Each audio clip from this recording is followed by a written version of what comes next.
In my talk last night, I was discussing the disparity between the way in which most human beings experience their own existence and the way man's being and nature is described in the sciences.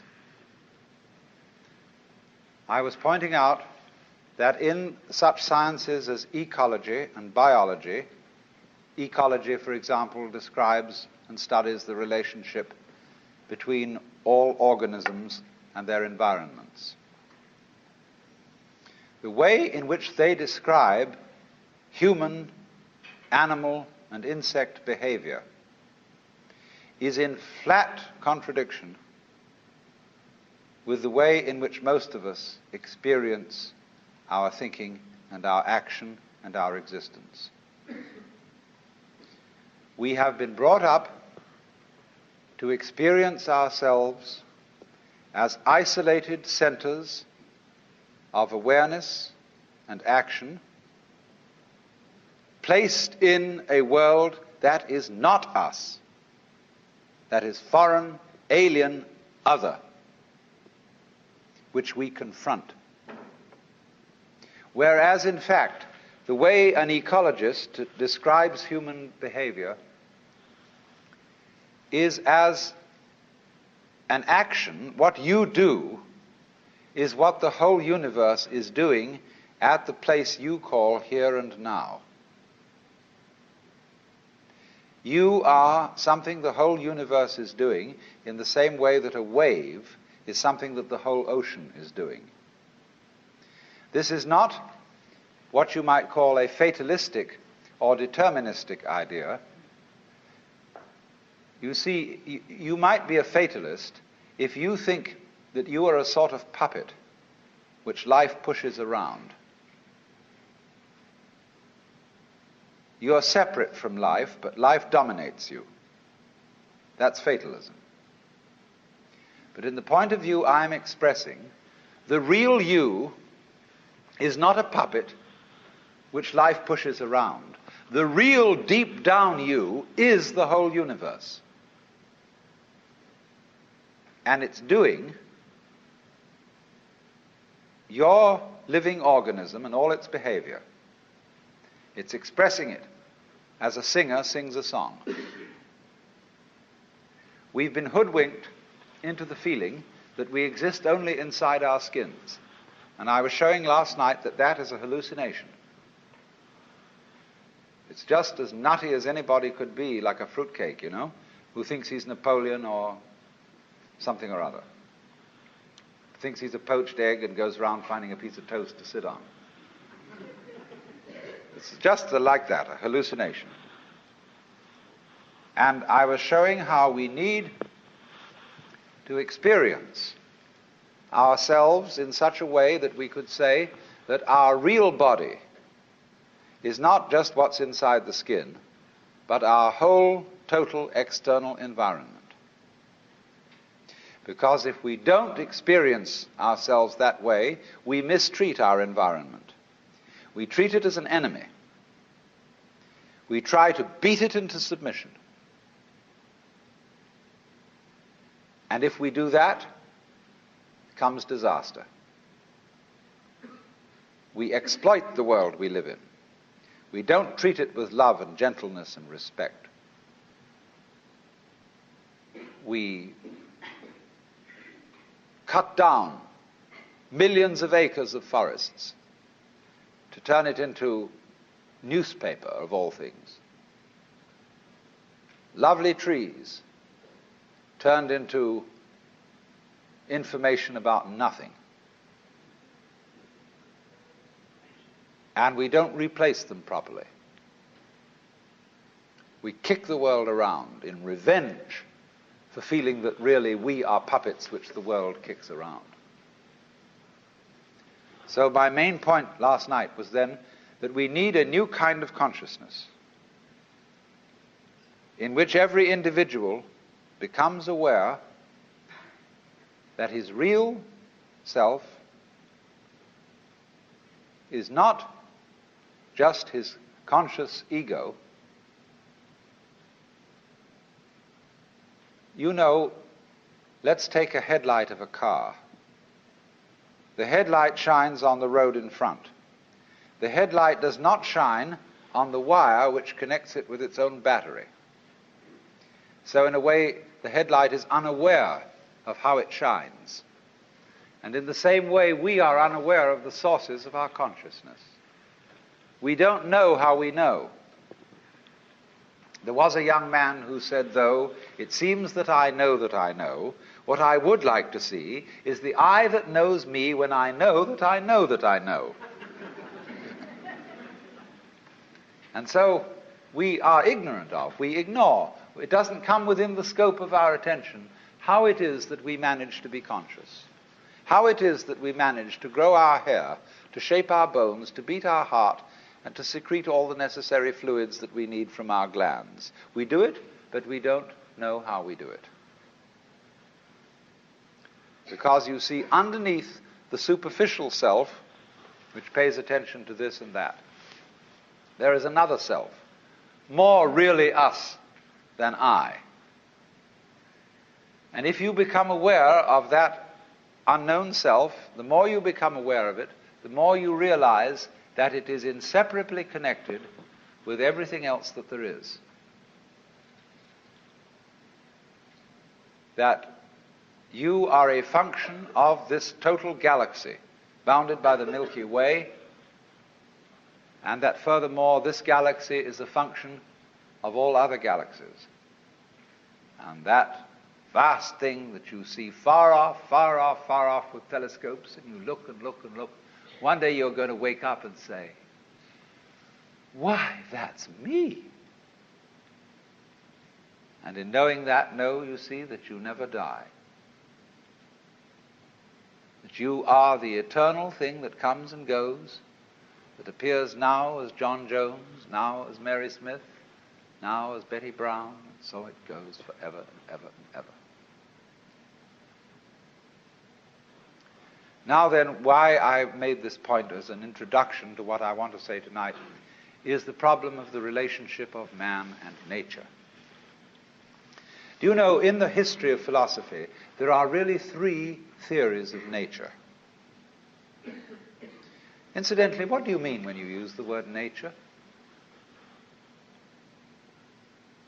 What is nature study? Natural history. The Museum of Natural History. What do you expect to find there? Well, for many people, nature means the birds, the bees, and the flowers. It means everything that is not artificial. People think, for example, a building like this is not natural, it's artificial. The natural state of the human being is to be naked, but we wear clothes, and that's artificial. We build houses. Is there any difference between a human house and a wasp's nest? Or a bird's nest? Not really. But we do have in our minds, you see, the idea that nature is somehow outside us. We've got some nature in us. We say there's a thing called human nature, and mostly bad. Human nature, according to Dr. Freud, is motivated by the libido. And you know what that is. And you can't trust it. In the old days, they used to beat it with whips. But Freud said, don't do it that way. You have to treat it as a good horse trainer trains a horse by giving it a lump of sugar every now and then.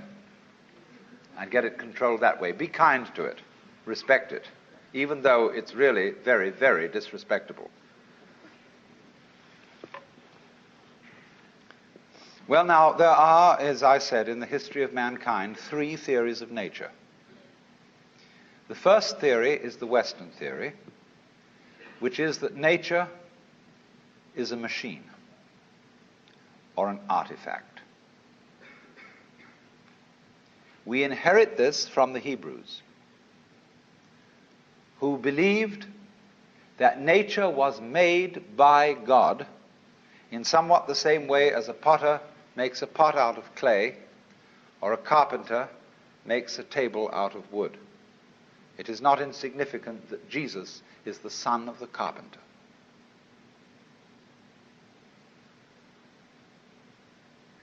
Our tradition has been to look upon the world as a construct.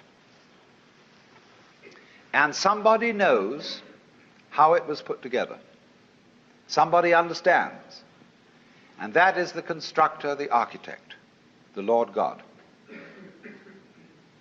But it so happened that in the 18th century, Western thought began to change. They became increasingly doubtful as to whether there was a maker, whether there was a God. But they continued to look upon the creation as an artifact, as a machine. And by the time of Newton, people were explaining the world in terms of mechanism. And we are still under the influence of that idea, because after all, in things like Life magazine and so on, when they give you an article on human physiology, they usually make drawings which show the human being as a kind of mechanism, as a sort of factory. And they show how the peristaltic action carries the food in and how it's processed by this organ and that organ, as just as if a certain product is fed into a factory, cow at one end, and it comes out canned corned beef at the other. Just in such a way, the human is illustrated, and so too in some kinds of rather degraded medicine that is now practiced. When you go to the hospital for a medical examination, you are treated as a machine. They process you. You're not a person. You're put in a wheelchair immediately. Even if you're perfectly healthy and can walk, nevertheless they have to have you in this wheelchair. And they put you through a process. And the heart specialist looks only at your heart because he can't understand anything else. The otorhinolaryngologist, which means an ear, nose, and throat man, looks at that section of you, and he doesn't know about anything else. And maybe a psychiatrist takes a look at you, and goodness knows what happens there, and so on and so on. Everybody looks at you from their specialized point of view as if they were a bunch of mechanics examining your automobile. Because, as I said last night, we just asked for this, because most of us consider ourselves as chauffeurs inside our bodies, which we own in the same way as you own a car. And when it goes wrong, you take it to the mechanic to fix it. You don't really identify with your body, just as you don't really identify with your car. So here is this whole theory of nature, which has grown up in the West as an artifact, something made. Now let me take a second theory of nature.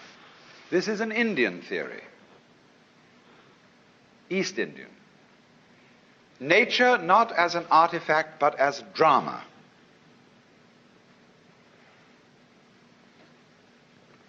Basic to all Hindu thought is the idea that the world is Maya. That is a Sanskrit word which means many things. It means magic, illusion, art, play. All the world's a stage. And in the Hindu idea, there is the ultimate reality of the universe is the self, which they call Brahman or Atman. That's what there is. The self, universal, eternal, boundless, indescribable. And everything that happens, happens on the self. Like you say, it's on me. The drinks tonight are on me. Or like we say, when you hear the radio, it's on the speaker. You see, everything you hear on the radio, flutes, drums, human voices, traffic noises, any imaginable sound, all those sounds are vibrations of the diaphragm in the speaker. But the radio doesn't tell you that. The announcer doesn't come on and say every morning, "Good morning, ladies and gentlemen. This is KQED. The following sounds that you are going to hear are vibrations of the diaphragm in your speaker." And they're not really human voices or musical instruments, but just that. They never let you in on that. And in exactly the same way, the universe doesn't let you in on the truth that all sense experiences are vibrations of the self. Not just yourself, but the self. And all of us share this self in common because it is pretending to be all of us. Brahman, the ultimate principle, plays hide and seek eternally. And he does it for unspeakably long periods of time. The Hindus measure time in what is called a kalpa, K-A-L-P-A. That's 4,320,000 years. Don't take this seriously. It's not meant to be taken literally. But just for an unspeakably long time, the Brahman, the self, pretends that it's lost and is us. And all our adventures and all our troubles and all our agonies and tragedies, it gets mixed up in them. Then after the period of 4,320,000 years has elapsed, there is a catastrophe. The universe is destroyed in fire. And after that, the Brahman wakes up and says, well, good, crazy, what an adventure that was. He wipes the sweat off his brow and says, whew, let's rest a while. So for another 4,320,000 years, the divine self rests and knows who it is. It's me. Then it says, well, this is rather boring. Let's get going again. Let's get mixed up. And it does it in a very strange way because the way the Hindus time it, the first period of getting mixed up, getting lost, is beautiful. That's the longest period. Everything's right. It's just life is glorious. Then it has the next period in which things get a little wonky. Something is vaguely out of order. That doesn't last so long. Then the next period, the third, is when good and evil are equally balanced. And that's still not so long. Finally comes the shortest period when everything bad triumphs and the whole thing blows up and we begin all over again. We're supposed to be living in that now. It's what's called the Kali Yuga, the age of darkness. And it began on Friday, February the 23rd, 3123 BC. And it has 5,000 years to run. But as it goes on, time gets faster, so don't worry.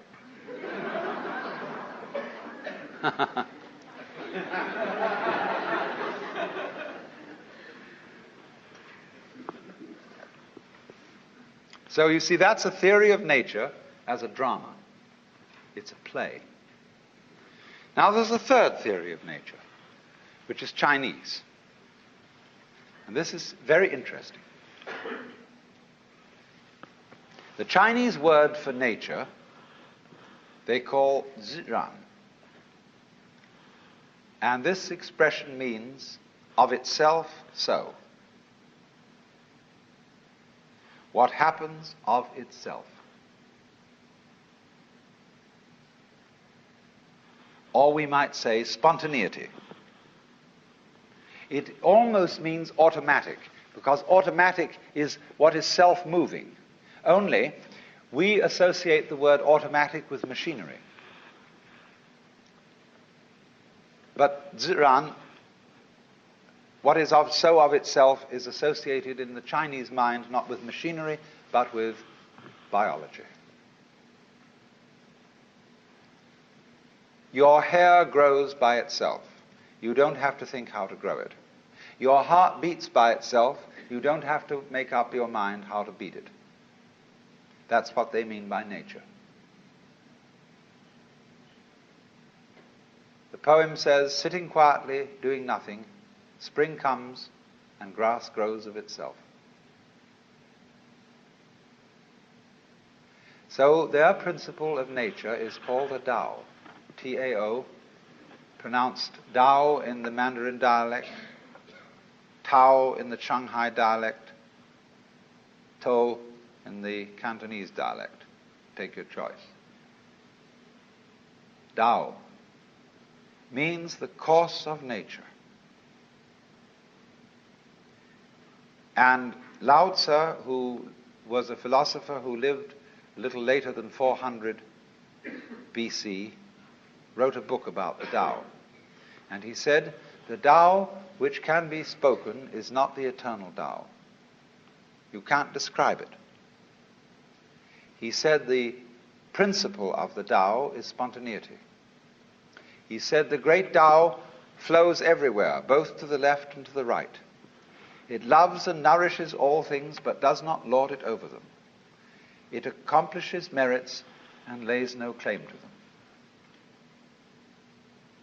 So there is a very great difference between the Chinese idea of Tao as the informing principle of nature and the Judeo-Christian idea of God as nature's Lord and Master. Because the Tao does not act as a boss. In the Chinese philosophy of nature, nature has no boss.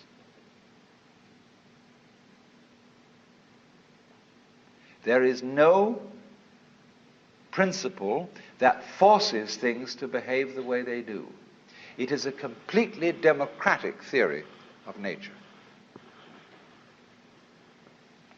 Correspondingly, you see, most Westerners, whether they be Christians or non-Christians, don't trust nature. Of all things, nature is the thing least to be trusted. You must manage it. You must watch out for it. It will always go wrong if you don't watch out. You know, the goblins will get you if you don't watch out. So we're always feeling that you can't trust it. See, we're absolutely instilled with the idea of original sin. You can't trust nature because it comes out with weeds and insects. And above all, you can't trust human nature because if you don't hold a club over yourself, you'll go out and rape your grandmother. Now, the Chinese would say, if you can't trust yourself, you can't trust anything. Because if you can't trust yourself, can you trust your mistrust of yourself? Is that well-founded? See? If you can't trust yourself, you are totally mixed up. You haven't a leg to stand on, you haven't a point of departure for anything. And in this respect, the Taoist philosophy and the Confucian philosophy are in agreement. In Confucius philosophy, the fundamental virtue of a human being is called Ren, spelled Jen for reasons best known to Chinese scholars. I don't know what they are, but it's pronounced Ren. And it's a character, Chinese character, that Confucius placed as the highest of all virtues, higher than righteousness, higher than benevolence, and it means approximately human-heartedness. Now, Confucius once said that goody-goodies are the thieves of virtue. Virtue in Chinese is de. We Romanize it as T-E-H, de. And it means virtue not in the sense of moral propriety, but virtue in the sense of magic, as when we speak of the healing virtues of a certain plant. A man of true virtue is therefore a human-hearted man. And the meaning of this is that one should, above all, trust human nature in the full recognition that it's both good and bad, that it's both loving and selfish. Now, let me give an illustration of the wisdom of this. When people fight wars, I trust them if the reason for which they fight a war is to expropriate somebody else's possessions and women. Because they will fight a merciful war. They will not destroy the possessions and the women that they want to capture. They want to enjoy them. And that's a war based on simple, ordinary, everyday human greed. The most awful wars that are waged are the wars waged for moral principles. You are a lousy communist. You have a philosophy that is destructive to religion and to everything that we love and value and reverence, and therefore we will exterminate you to the last man unless you surrender unconditionally. Such wars are ruthless beyond belief. We can blow up whole cities, wipe people out, because we are not greedy. We are righteous. That is why the goody-goodies are the thieves of virtue.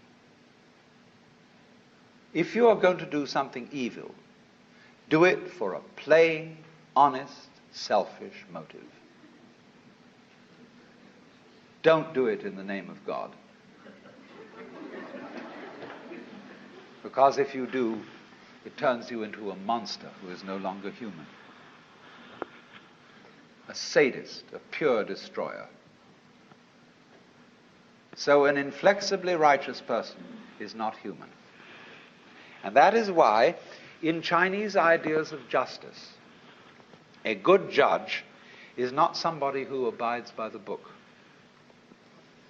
Their idea of justice is, for God's sake, keep the case out of court. Let us have a consultation behind the scenes, and let's arrange a compromise. Because we know our opponent is a rascal. I know I am a rascal. And therefore there can be a mutual arrangement between thieves. So we summon her and we talk about it, and we call the judge in an unofficial capacity. And the judge hums and haws, and if he's a good judge, he has a sense of what is called li. I'm going to talk to you about another meaning of a word pronounced li later on, but it's quite a different word. Li is justice, but you can't write it down. There is another word for justice or law in Chinese, zi. And this word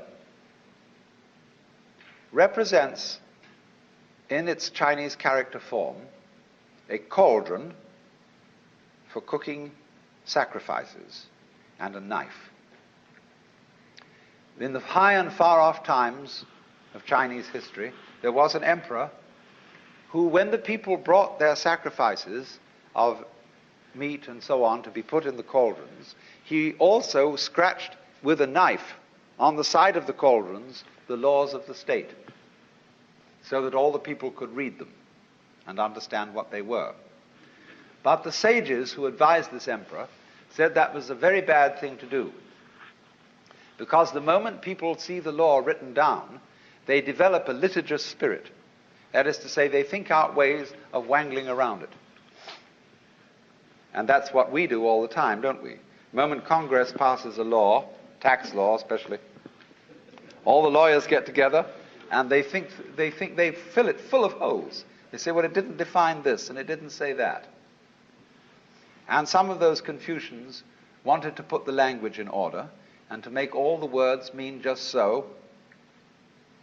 But the Taoists laughed at them and said, if you define the words, with what words are you going to define the words that define the words? So they said, therefore, the emperor should not have written the laws down, because a sense of justice is not something you can put in words. It's what our lawyers call equity.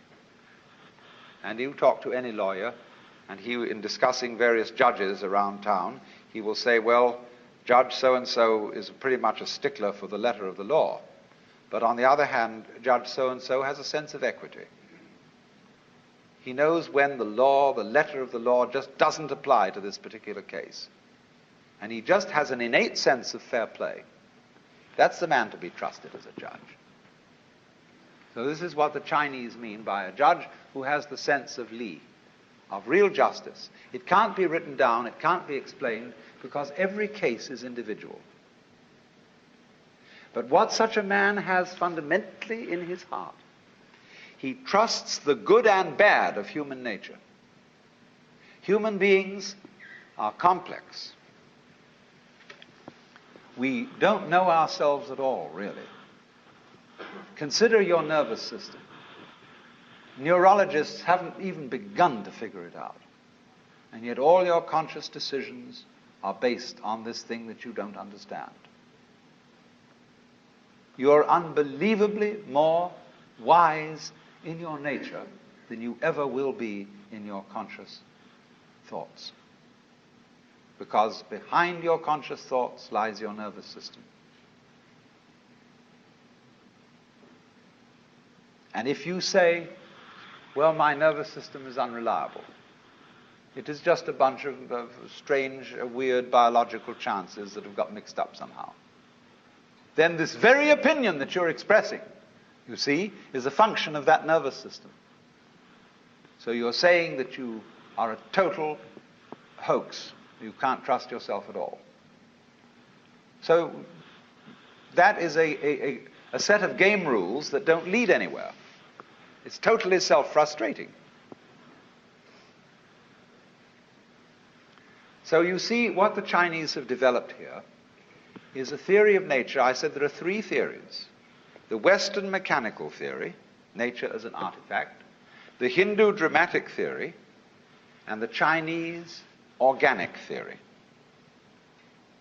Nature, human nature included, is an organism.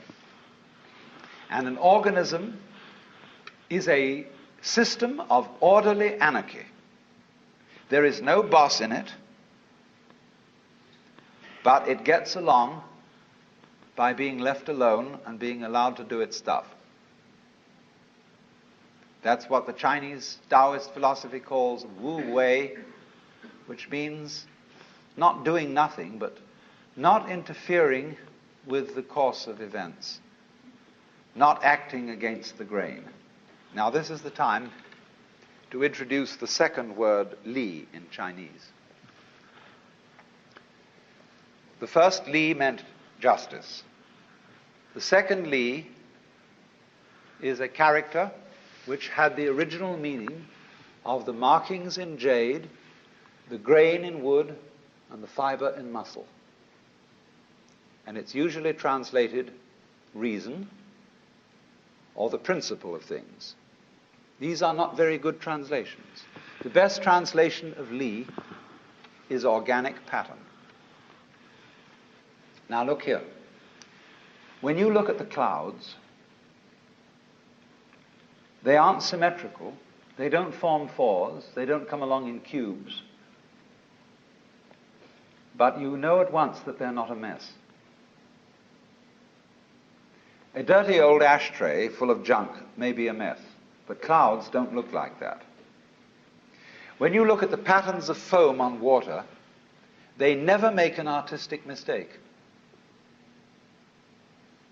And they're not mess.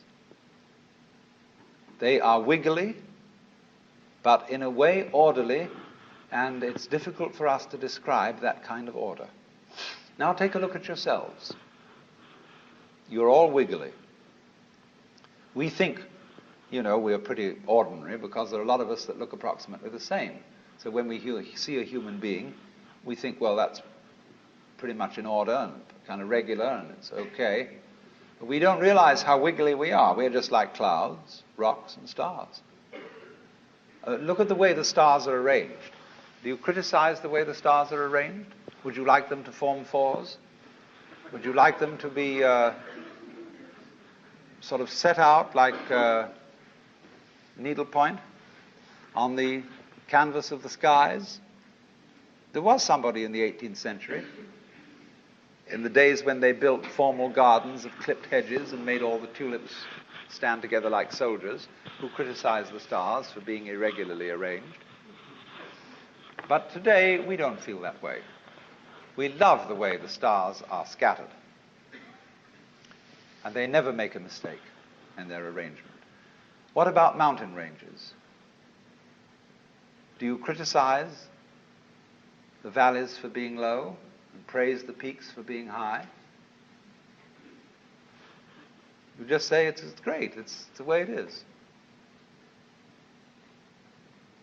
Now that kind of order, the artist pays a tribute to it by painting a landscape. People, in every national park, there's a place called Inspiration Point. And people go there and they say, oh, it's just like a picture. And nobody knew this 400 years ago. It took the artists to paint landscape, and then people realized how beautiful it is. Nowadays, artists are painting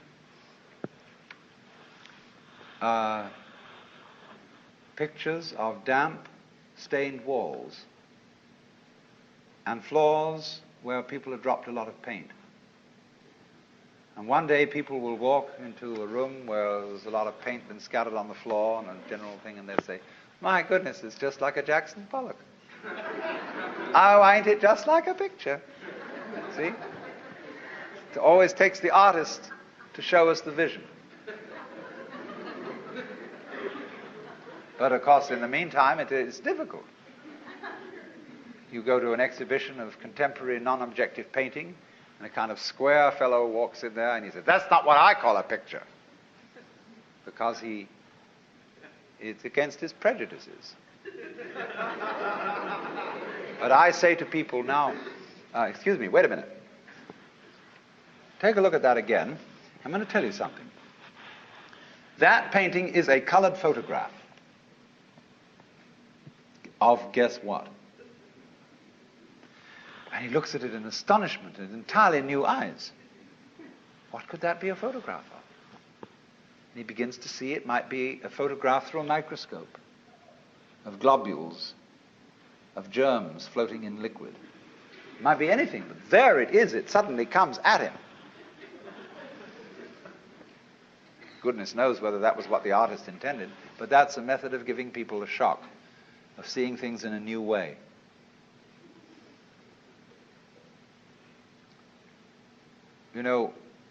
A GI visited Picasso in Paris during the war and said, I can't understand your paintings. They're absurd. Life doesn't look like that. Picasso said, do you have a girlfriend? He said, yes. Have you a picture? He said, yes. Show it to me. So he drew out his billfold, and there was a little colored photograph of his girlfriend. And Picasso looked at it and said, is she so small as that?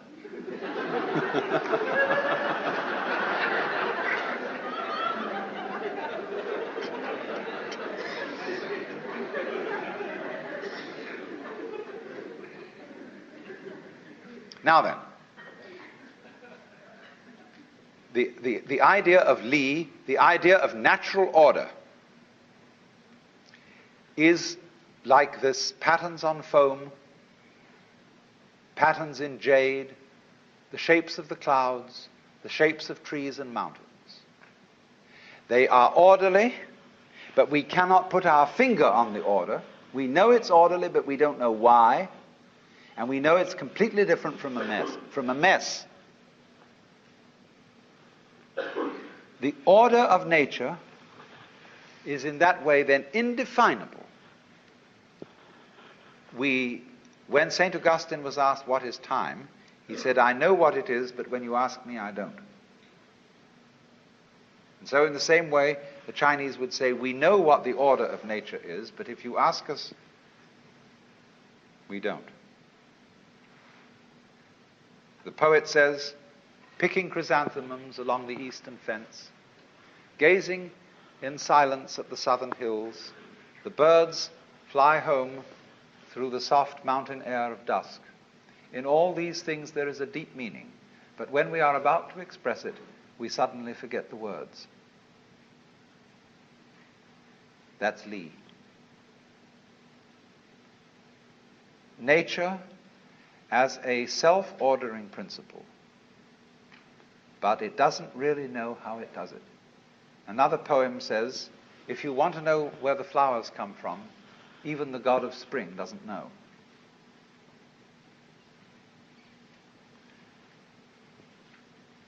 This is a very remarkable attitude to nature. Politically, you see, if you translate this into politics, it is a high philosophical anarchy. And there's a lot to be said for this as a political point of view. That, in other words, government is always a mess. Because the state opposes itself to the people. We live under a constitution where we are supposed to be governed by ourselves. As somebody once said, down with democracy when we get it.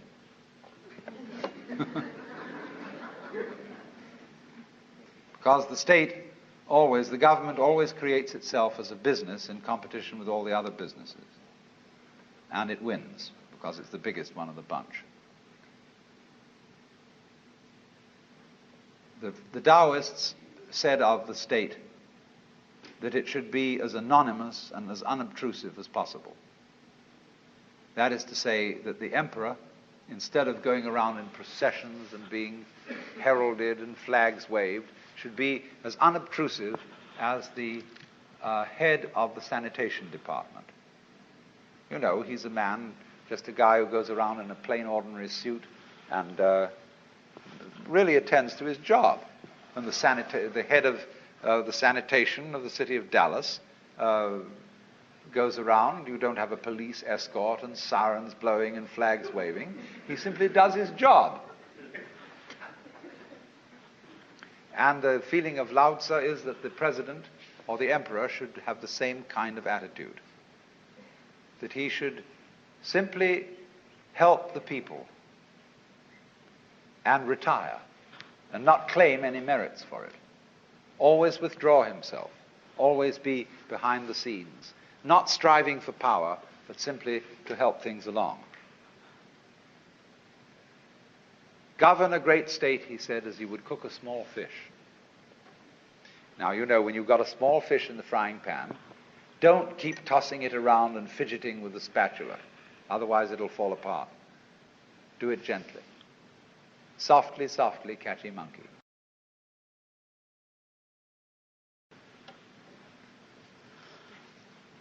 So then, here is a conception of nature as something you must trust. Outside nature, the birds, the bees, the flowers, the mountains, the clouds, and inside nature, human nature. Now, nature isn't trustworthy completely. It'll sometimes let you down with a wallop. But that's the risk you take. That's the risk of life. What's the alternative? I do not trust nature at all. It's got to be watched. Do you know what that leads to? It leads to 1984 and Big Brother. It leads to the totalitarian state where everybody is his brother's policeman, and where everybody is watching everybody else to report them to the authorities, where you can't trust your own motivation, where you have to have a psychoanalyst in charge of you all the time to be sure that you don't think dangerous thoughts or peculiar thoughts. And you report all peculiar thoughts to your analyst. And your analyst keeps a record of them and reports them to the government. And everybody is busy keeping records of everything. It's much more important to record what happens than what happens. This is already eating us up. It's much more important that you have your books right than that you conduct your business in a good way. In universities, it's much more important that the registrar's records be in order than that the library be well stocked. After all, do you know your grades are all locked up in safes, and they're protected from thievery and pilfering, and they're the most valuable property that the university has. The library can go hang. Then furthermore, the main function of a university is, what any sensible person would imagine, to teach students and to do research. So the faculty should be the most important thing in the university. On the contrary, the administration is the most important thing. The people who keep the records, who make the game rules up. And so the faculty are always being obstructed by the administration and being forced to attend irrelevant meetings and to do everything but scholarship. Do you know what scholarship means? What a school means? The original meaning of a schola? Leisure. We talked of a scholar and a gentleman because a gentleman was a person who had a private income and he could afford to be a scholar. He didn't have to earn a living, therefore he could study the classics and poetry and things like that. Today, nothing is more busy than a school. They make you work, because you got through on schedule. They have expedited courses, and you go to school so as to get a union card with PhD or something so that you can earn a living. So that's a whole contradiction of scholarship. Scholarship is to study everything that's unimportant, not necessary for survival. All the charming irrelevances of life. But you see, the thing is this: if you don't have a room in your life for the playful, life's not worth living. All work and no play makes Jack a dull boy. But if the only reason for which Jack plays is that he can work better afterwards, he's not really playing.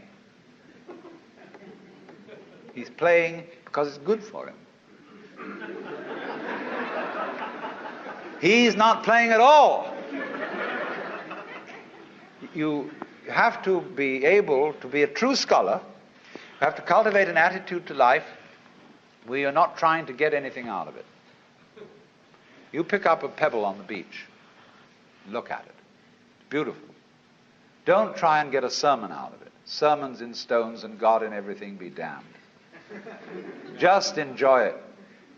Don't feel that you've got to salve your conscience by saying that this is for the advancement of your aesthetic understanding. Enjoy the pebble. If you do that, you become healthy. You become able to be a loving, helpful human being. But if you can't do that, if you can only do things because they are somehow you're going to get something out of it, you're a vulture. So, we have to learn. We don't have to, you don't have to do anything. You don't have to go on living. But it's a great idea, it's a great thing, if you can learn what the Chinese call purposelessness. They think nature is purposeless. When we say something's purposeless, that's put down. There's no future in it. It's a washout.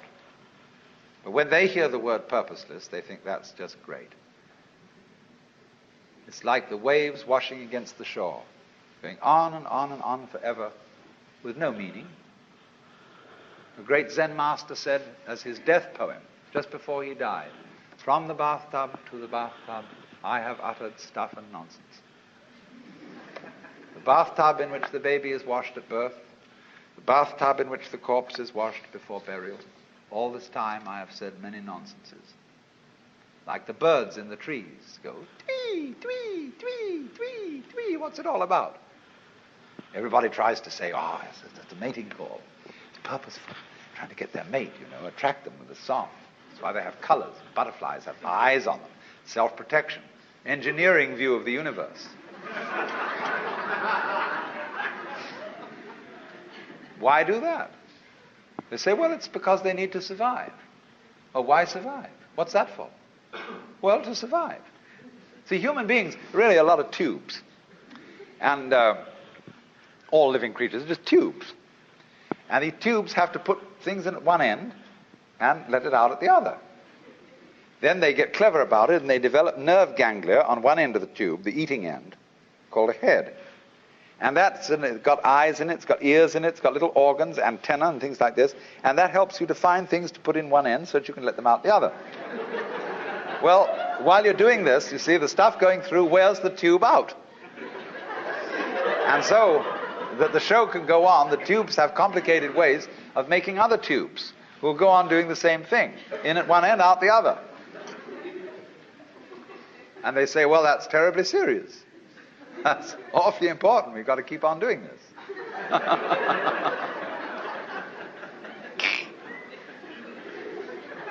But when Chinese say nature is purposeless, this is a compliment.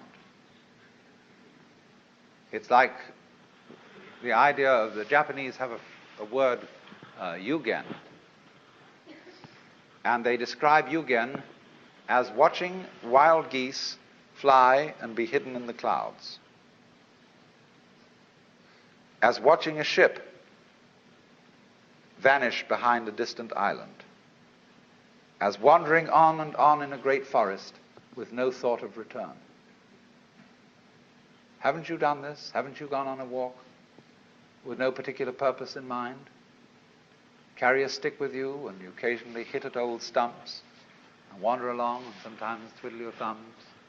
It's at that moment that you are a perfectly rational human being. You've learned purposelessness. All music is purposeless. Is music getting somewhere? If it were, if the aim of music were, of a symphony, were to get to the final bar, the best conductor would be the one who got there fastest. See, dancing, when you dance, do you aim to arrive at a particular place on the floor? Is that the idea of dancing? No. The aim of dancing is to dance, is the present. Well, it's exactly the same with our life. We think life has a purpose. I remember the preachers used to say, when I was a small boy, I'd always hear it, we must follow God's purpose, His purpose for you and His purpose for me. When I asked these cats what the purpose was, they never knew. They didn't know what it was. They had a hymn. God is working His purpose out as year succeeds to year. God is working His purpose out and the time is drawing near.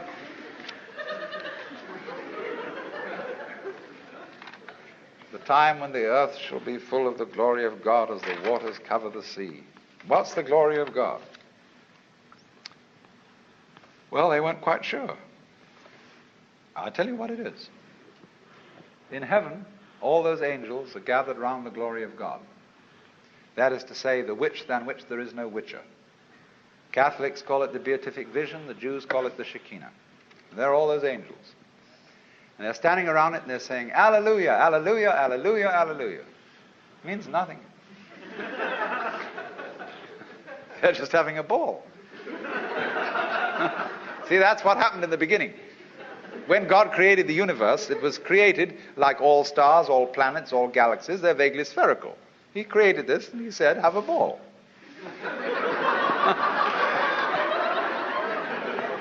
But before He said that, He said, you must draw the line somewhere. That was the real thing He said first. Before let there be light. That came later. First thing was, you must draw the line somewhere. Otherwise, nothing will happen. You've got to have the good guys, the bad guys. You've got to have this, you've got to have that. The black and white, light and darkness.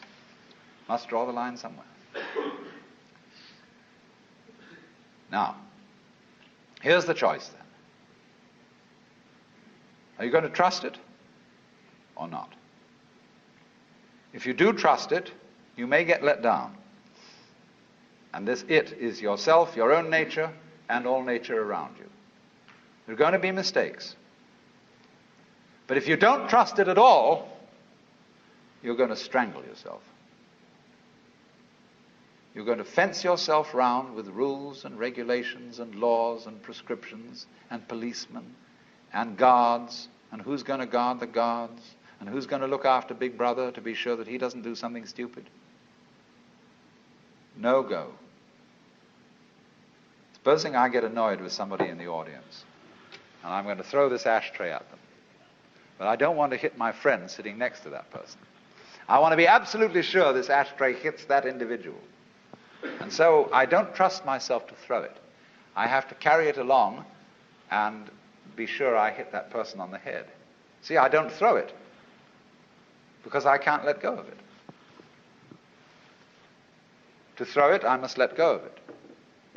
To live, I must have faith. I must trust myself to the totally unknown. I must trust myself to a nature which doesn't have a boss, because a boss is a system of mistrust. That is why Lao Tzu's Tao loves and nourishes all things, but does not lord it over them.